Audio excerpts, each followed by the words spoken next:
A série de denúncias feitas pelo Estadão sobre como o Ministério da Educação tem sido usado para atender interesses pouco republicanos ganhou um novo capítulo e pode terminar em uma CPI no Senado. O mais novo escândalo é o das chamadas escolas fake, e já vamos falar melhor dele. Fato é que este caso contribuiu na peregrinação do senador Randolph Rodrigues, da Rede do Amapá, em busca de 26 assinaturas necessárias para a abertura da comissão. Alcançamos no Senado a 27ª assinatura, número constitucional exigido para instalarmos a Comissão Parlamentar de Inquérito dos escândalos no âmbito do Ministério da Educação. Agora, continuaremos vigilantes. 1. Para que não ocorra retirada de assinaturas. 2. Para ampliarmos o número de assinaturas exigíveis.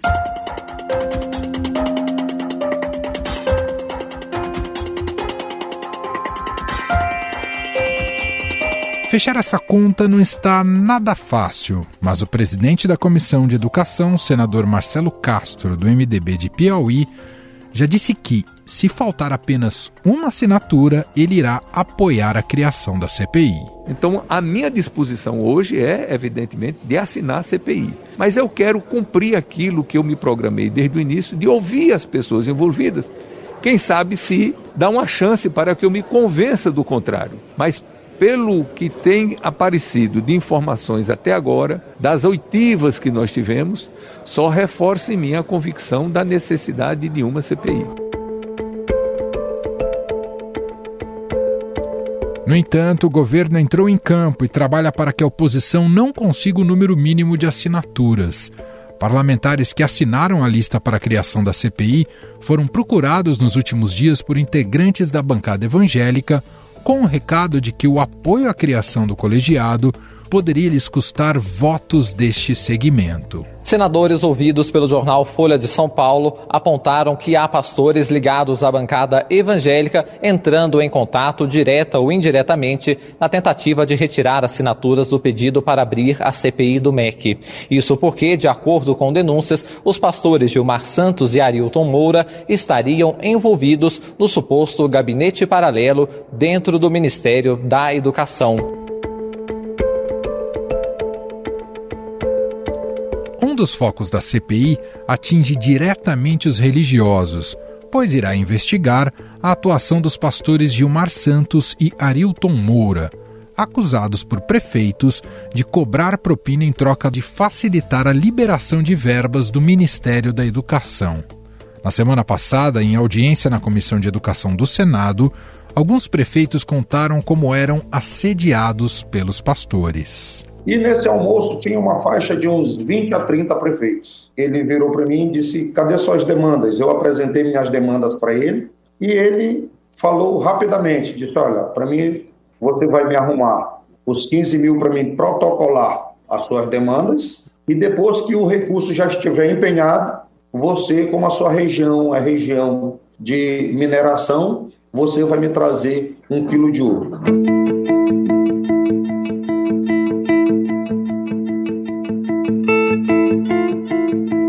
Além da bancada evangélica, o governo também montou uma força-tarefa para tentar minar qualquer tentativa de instalar uma CPI do MEC.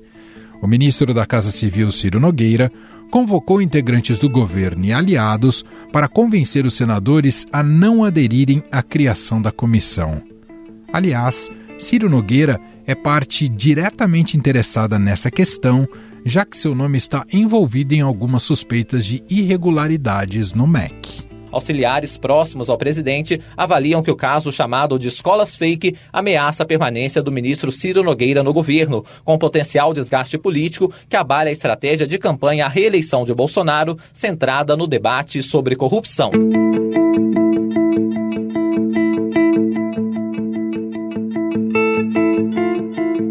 Nesta terça-feira, o Estadão revelou que o Fundo Nacional de Desenvolvimento da Educação, o FNDE, que é controlado por um aliado do ministro, autorizou a construção de 52 escolas fake no Piauí, abandonando 99 obras de colégios, creches e quadras poliesportivas que estavam em andamento no estado.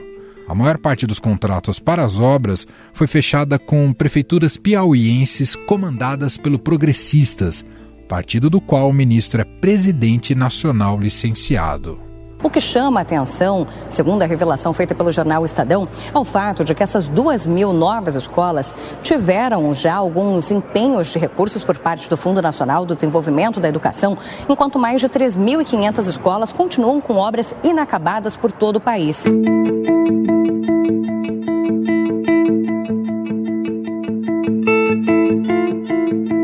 Os números mostram que Nogueira usa dinheiro da educação para turbinar a campanha eleitoral de aliados no seu reduto eleitoral. Entre as candidaturas está a da sua ex-mulher Iracema Portela.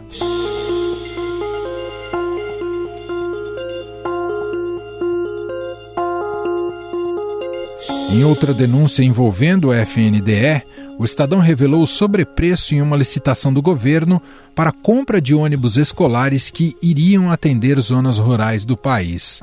Segundo documentos obtidos pelo Estadão, o governo aceitaria pagar até R$ 480 mil por um ônibus que, de acordo com o setor técnico, deveria custar no máximo R$ 270 mil. O Ministério da Educação teria tentado superfaturar em mais de 700 milhões de reais a compra de ônibus escolares.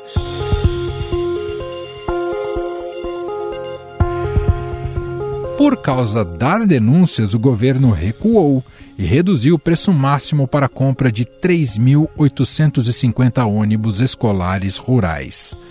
Com isso, o preço total para a aquisição dos veículos sofreu uma redução de 510 milhões de reais. Foi suspenso o processo de compra de ônibus escolares que seria feito pelo Fundo Nacional de Desenvolvimento da Educação, ligado ao Ministério da Educação. A suspeita é de superfaturamento. Depois da investigação, o Ministério reduziu o preço a ser pago pelos veículos.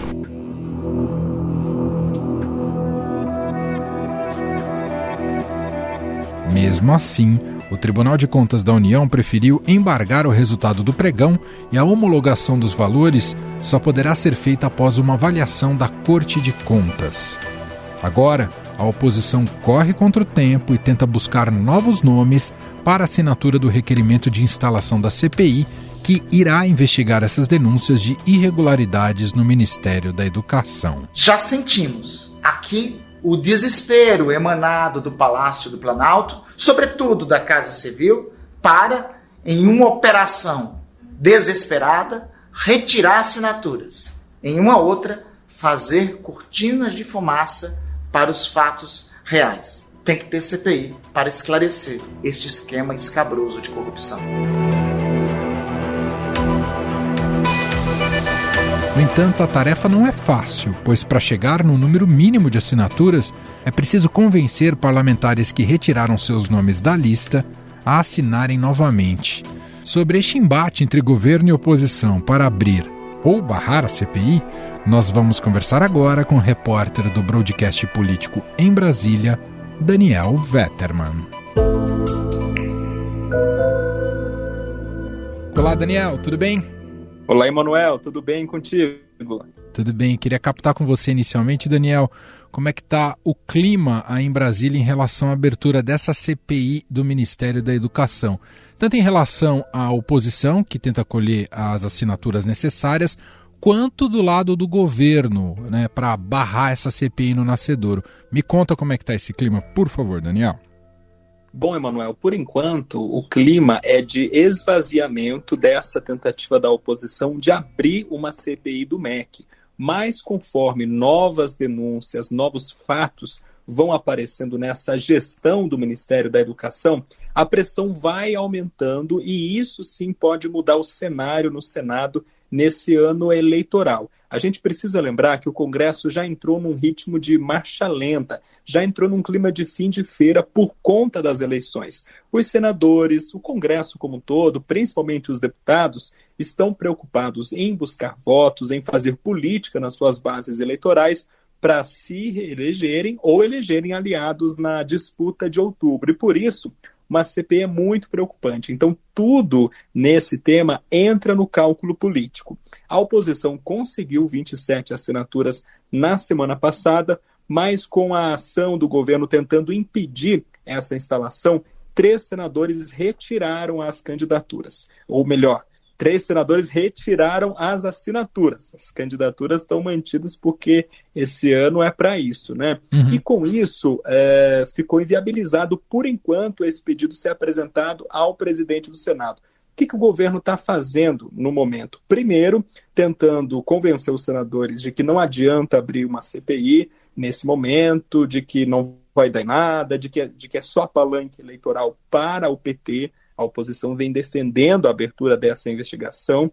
Também é importante lembrar que o governo ainda tem uma fatura bilionária de emendas parlamentares para liberar esse ano e sempre age com esse pagamento de recursos em troca de apoio no Senado, no Congresso. O Senado é uma casa mais difícil para o governo, então o Palácio do Planalto tem isso em mente agora, acelerar as liberações, principalmente no período pré-eleitoral, para conseguir um nível de apoio, ou pelo menos para desfazer o campo minado que virou o Senado nesse momento. E, em paralelo, os senadores governistas ali estão aí articulando, recolhendo assinaturas para também criar uma CPI para investigar denúncias, suspeitas de corrupção nos governos do PT, que é uma tentativa de colocar água no chope um pouco dessa CPI do MEC.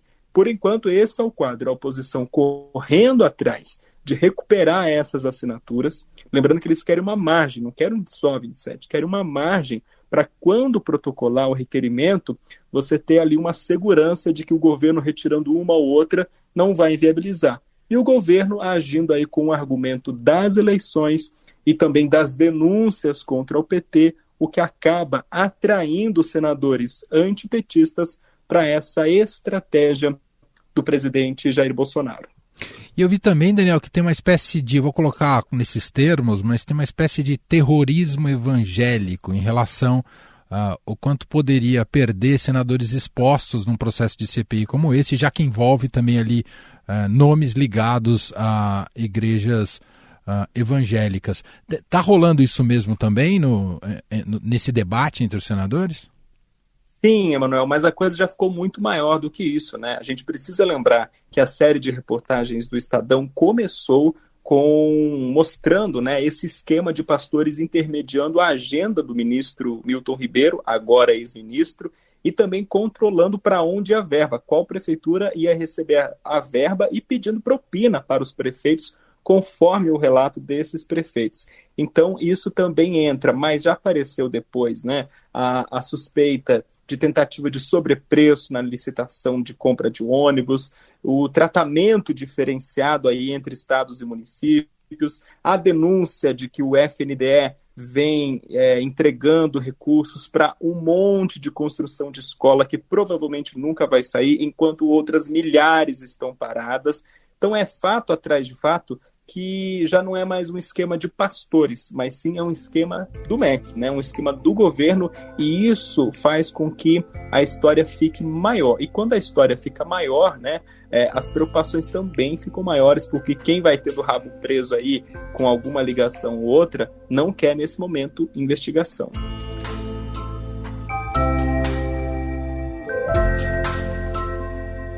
Para a gente fechar, Daniel, eu queria te ouvir sobre a pressão sobre o ministro da Casa Civil, Ciro Nogueira, muito poderoso dentro do governo Bolsonaro, mas está envolvido justamente nessa gestão, ou pelo menos tem influência direta no FNDE, né, no destino das verbas, na destinação das verbas, e virou alvo desse mais recente escândalo relacionado às escolas fake. A pressão sobre ele também aumenta, Daniel?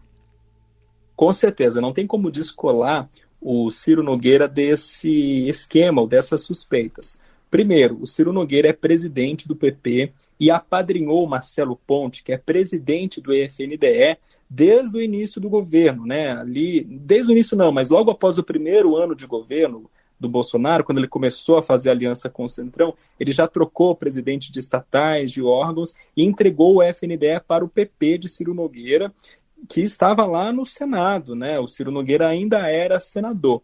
Depois veio o esquema do orçamento secreto, o Centrão pegou uma boa fatia aí do orçamento e hoje o Ciro Nogueira é ministro-chefe da Casa Civil e é uma das chaves desse cofre, é uma das pessoas que deixa de liberar, é responsável pela saída de recursos da torneira lá do Palácio do Planalto. E, claro, o governo age para beneficiar aliados na Câmara e no Senado. A parte da Câmara está blindada com Arthur Lira. A parte do Senado, quem age diretamente é o presidente do Senado, Rodrigo Pacheco, com o ministro Ciro Nogueira, e ali é uma situação mais complicada, né? Porque o terreno para o governo não é bom no Senado, a gente sempre fala isso, e ficou muito mais evidente. Então, o Ciro Nogueira é uma peça-chave nessa história, tanto porque a figura dele é colocada em dúvida, é colocada em xeque, porque ele tem ligações nessas denúncias, tem ligações nessas suspeitas, né?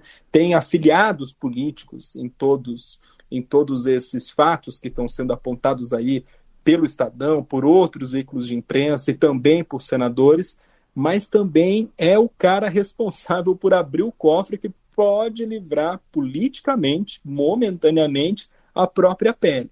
A gente tem aí 16 bilhões e meio de reais das emendas de relator, que são as emendas do orçamento secreto, para liberar nesse ano. 11,5 bilhões está lá fechado com a Câmara, politicamente. É tudo acordo político, porque a gente sabe que não tem transparência sobre isso. E 4 bilhões está reservado para o Senado.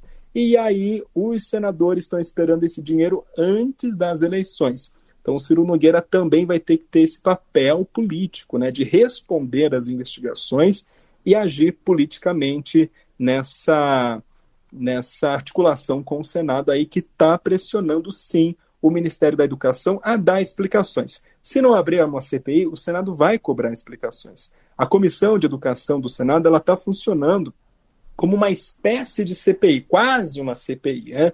Ela vai chamar o atual ministro da Educação, vai chamar outros diretores do FNDE, vai chamar quem foi apontado como intermediador desses recursos, só não pode convocar, quebrar sigilo, mandar prender, né? A exposição é menor, mas a comissão promete funcionar sim nesse período, Emanuel. É muito importante a gente entender que o Senado, pelo menos uma parte ali da oposição, vai estar agindo na Comissão de Educação para desgastar o governo. Daniel Vetterman, repórter do Broadcast, diretamente de Brasília, trazendo para a gente um pouco do clima ali justamente no Senado Federal para a abertura ou não dessa CPI do MEC, os desdobramentos de uma possível investigação. Obrigado, viu, Daniel? Obrigado, um abraço a todos.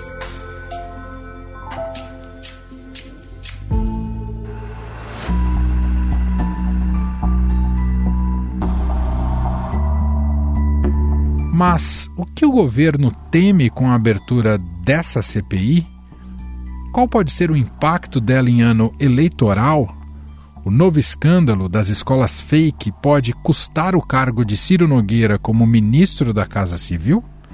Para analisar essas questões, convidamos o cientista político da FGV e colunista aqui do Estadão, Carlos Pereira.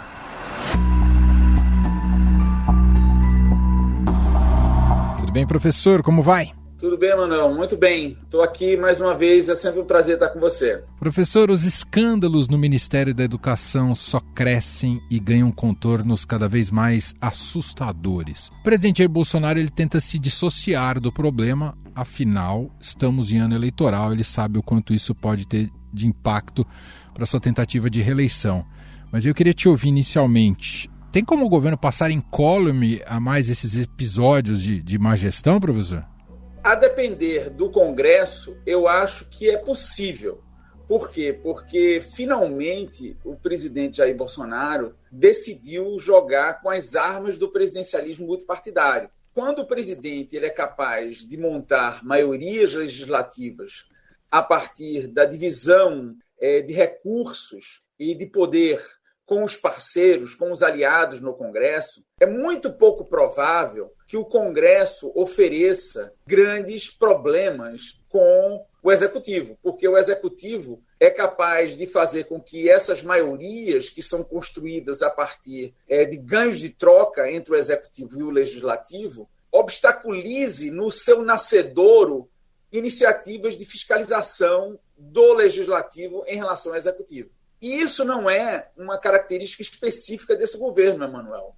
Na realidade, os presidentes que gerenciam bem suas coalizões tendem a enfrentar menos problemas, menos investigações do Legislativo, porque essa maioria que dá suporte ao presidente vai necessariamente vetar iniciativas da oposição minoritária que, de certa forma, crie constrangimentos para o Executivo, especialmente, como você bem lembrou, em um ano eleitoral.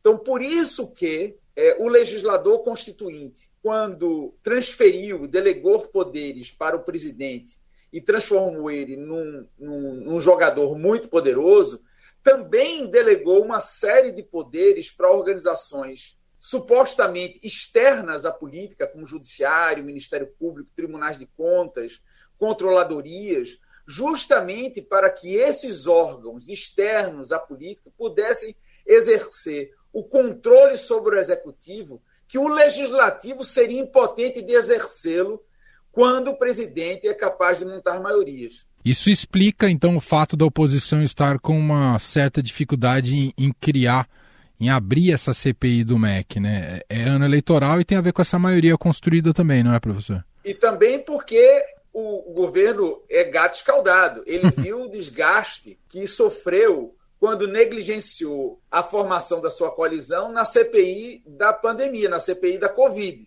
Na CPI da Covid, o governo achou que não ia dar em nada, menosprezou, não articulou sua base e nós vimos o grande desgaste que o governo sofreu ao longo de praticamente o ano inteiro de 2001, com incursões diárias na mídia tradicional, na TV, na rádio, com vários podcasts e tudo mais, em que o governo foi exposto até às suas vísceras diante das suas incompetências. Então, o governo aprendeu com essa dor que é muito melhor enfrentar um desgaste para tentar abortar uma CPI no início do que tentar remediar mais na frente.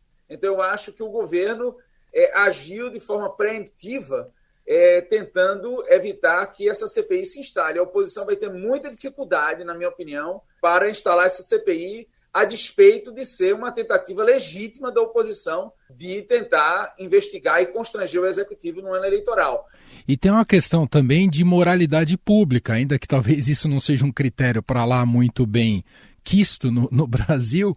Mas, professor, a gente está falando de um escândalo que surge a cada 3, 4 dias. Começou com o gabinete paralelo dos pastores, depois o kit robótica, os ônibus superfaturados, agora as escolas fake. A gente não sabe onde isso vai terminar. Fica uma questão, ninguém vai agir, né? Cria uma sensação muito ruim, né, para a sociedade, não é, professor? E para a classe política também. Não resta dúvida. O Brasil ele viveu um momento de muita efervescência e fortalecimento das organizações de controle externas à política nesses últimos 15 anos. Mas, claramente, o atual governo jogou muito pesado no sentido de enfraquecer essas organizações. Hoje em dia, é muito mais difícil para esses órgãos de controle exercerem esse papel que, durante o escândalo do Mensalão ou mesmo a Operação Lava Jato, exerceram tão bem. O governo claramente posiciona estrategicamente pessoas em órgãos de decisão desses órgãos, na Polícia Federal, no Ministério Público, e isso torna o jogo mais complicado, porque hierarquicamente, principalmente quem dá a direção desses órgãos, tem ligações diretas com o governo. Então, isso dá a sensação de um retorno à impunidade. E essas organizações de controle, elas não estão conseguindo mais ofertar resistência crível a esse comportamento, vamos dizer assim, desviante do governo, né? A despeito de toda a dificuldade que terá a oposição para criar essa CPI e até pensar em resultados de CPI, se a gente olhar para a CPI da Covid, o fato do Augusto Aras, enfim, não agir ali de maneira, digamos, ao que o seu cargo exigiria.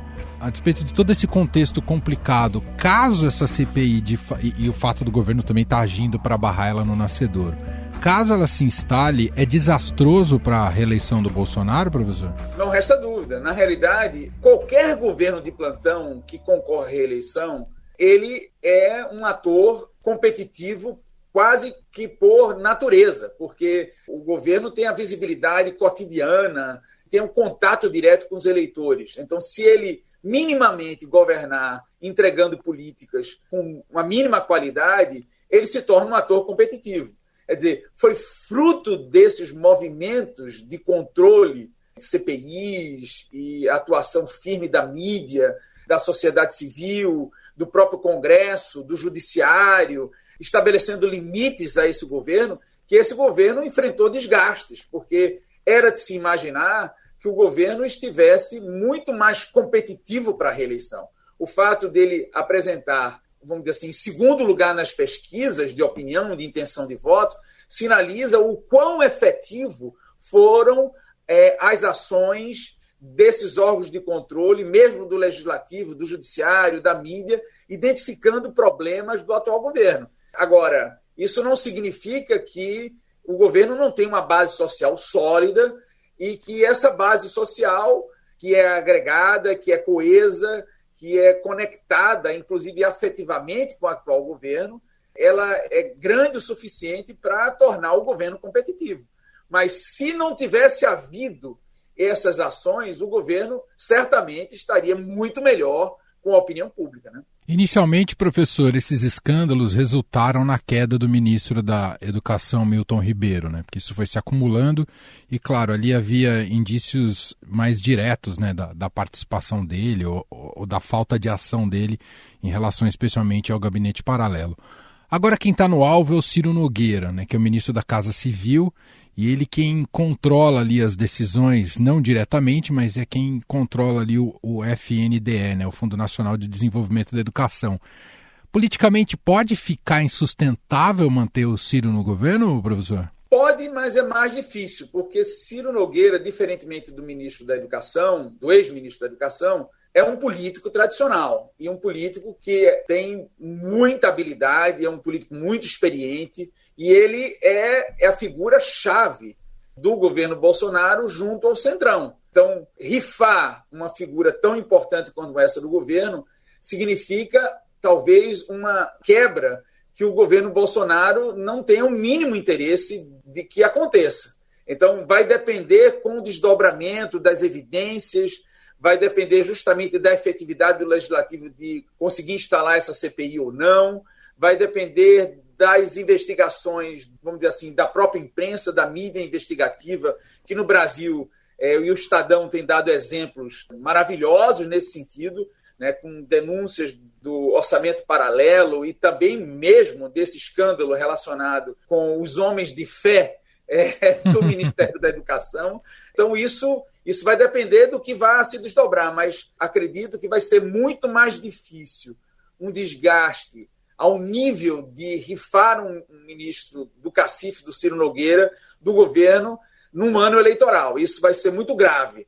Agora, tudo está aberto, né? O jogo, se chegar a um desgaste político muito grande para o governo Bolsonaro, então é possível que ele seja substituído. Mas, no momento atual, eu acho que é muito pouco provável. Ônus e bônus, professor, quando o senhor fala da associação do presidente Jair Bolsonaro, né, de governar com essa coalizão, que os critérios estão muito ligados, né, à distribuição de cargos e ministérios, etc. e tal, tem isso que o senhor destacou, né, politicamente ele fica mais fortalecido no seu governismo, mas por outro lado ele está pagando um preço caro quando essa entrega é feita da maneira que foi feita pelo Bolsonaro em relação ao Centrão? O que eu insisto é o seguinte, é muito melhor ter um Bolsonaro jogando o jogo da política tradicional, mesmo que com um Centrão guloso, como do que ter um presidente Bolsonaro sem nenhuma conexão política e tendo uma atitude, uma atuação anti-institucional, antipolítica, como ele foi eleito em 2018. Então, esse discurso antipolítica praticamente morreu com o governo quando o governo decidiu, finalmente, em 2020, se aproximar do Centrão e agora ter uma coalizão praticamente majoritária, com essa janela partidária que ocorreu agora, com a grande migração de parlamentares para o PL, para o PR, para os republicanos, né, que são o core, né, o âmago dos partidos do Centrão. Quer dizer, com essa grande migração gerada por esse governismo em busca de recursos e poder discricionários que o Executivo utiliza e distribui estrategicamente de acordo com os interesses do governo, quer dizer, por um lado isso é ruim porque fortalece o governo, mas por um lado é bom porque fortalece o governo justamente quando ele joga o jogo institucional, quando ele joga o jogo da política. Então é preferível ter Bolsonaro jogando o jogo da política do que ele jogando o jogo da antipolítica. Muito bem, esse é o cientista político da FGV, colunista do Estadão, Carlos Pereira, gentilmente atendendo mais uma vez aqui a nossa reportagem. Te agradeço pela análise, professor. Um abraço e até a próxima. Um abraço, Emanuel. Até mais. Estadão Notícias. Este foi o Estadão Notícias de hoje, quarta-feira, 13 de abril de 2022. A apresentação foi minha, Emanuel Bonfim. Na produção, edição e roteiro, Gustavo Lopes, Jefferson Perleberg e Ana Paula Niederauer. A montagem é de Moacir Biasi e o nosso e-mail podcast@estadão.com. Um abraço para você e até mais.